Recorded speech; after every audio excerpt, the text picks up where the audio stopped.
It's supposed to be July, but it's only like 12 degrees out. That's Celsius.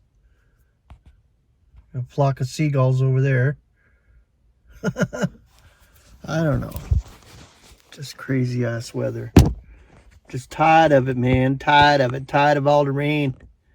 Some farmers must be praying for rain. Lots of rain. We'll open that up. Oh. So I'm in my vehicle today to continue with this article that I am sharing with you.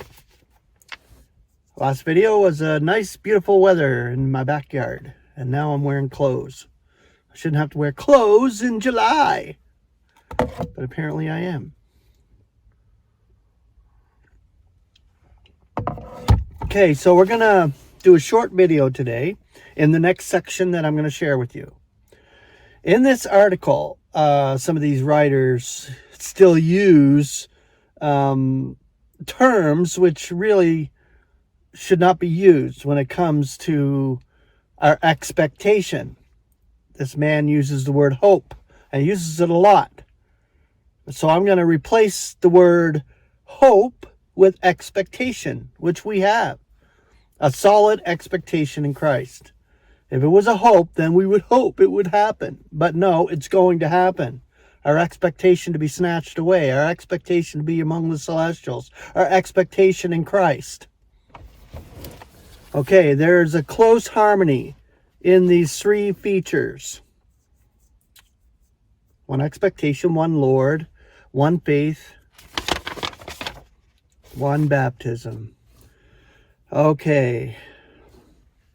They all concern the relationship of saint to saint. In Ephesians 1:18, we read of the expectation of his calling. And he's got the word hope here. I guess they use the authorized version a lot still back in the day. They didn't get out of the traditions of men or traditional Christianity, which they hold on to, which is a detriment to their calling, really, those writers who write. I mean, it's a beautiful article, don't get me wrong, but just the lingo. It is the expectation of his calling that we have, and it is something to be perceived by the enlightened eyes of our hearts. So within, this is where we perceive. It's an invisible perception that we have for our expectation. This is not a surface perception, right? But it is a prospect to be viewed from the very center of our being in realizing the prospect of our call.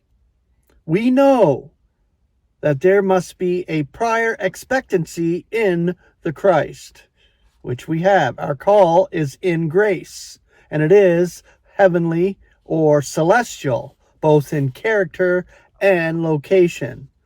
So we have a celestial calling. I emphasize that all the time, not a terrestrial one. We'll have the whole of the universe. Not saying we can't come back here, because we can.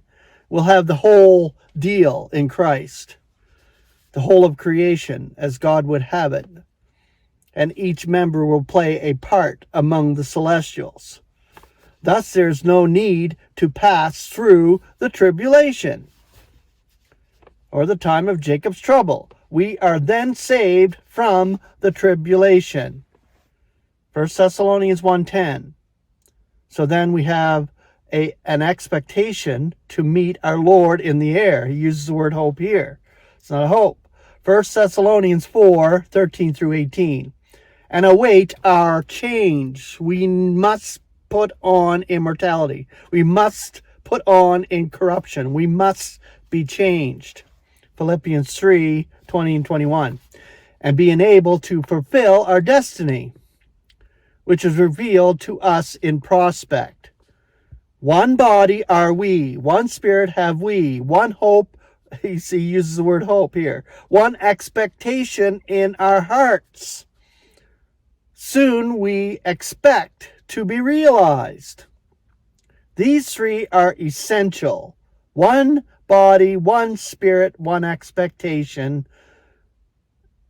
These are essential relationships of the saints to each other. So it's a connection in spirit that we have. We have a spiritual unity.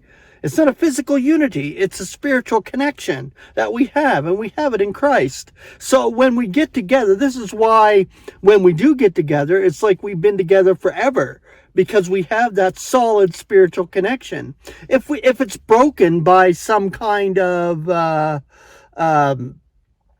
sect or human reasoning, whatever it may be, there are going to be schisms among us and sects among us. So it happens within the body of Christ. But we have a solid deal in Christ. We should all recognize our head, who is Christ.